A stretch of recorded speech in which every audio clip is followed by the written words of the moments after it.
Caramel is so easy to make.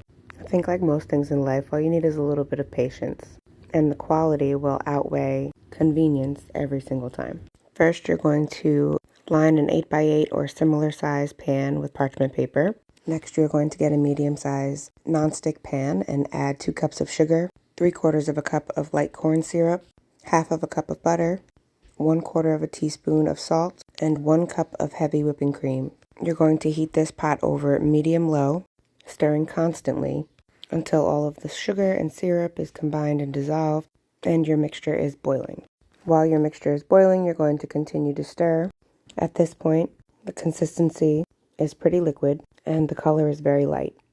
While you're at a low boil, you're going to want to add in 1 more cup of heavy whipping cream slowly while whisking continuously. Now you're going to maintain your low and slow boil until your mixture reaches 248 degrees on a thermometer. The temperature is very important because where you stop the temperature will determine the end result of your caramel. This part does take quite a while, but you absolutely have to be patient and you will start to see the change in color.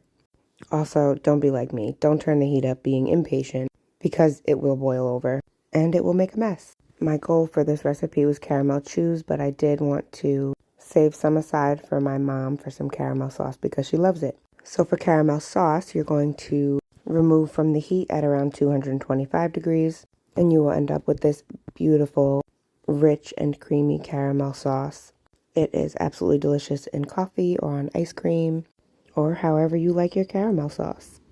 For the rest of this mixture, I am going to continue on cooking until I reach 248 degrees Fahrenheit.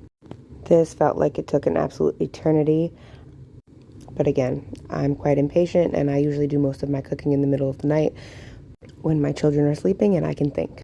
So once we reach 248 degrees, you're going to remove it from the heat and immediately stir in 1 teaspoon of vanilla extract.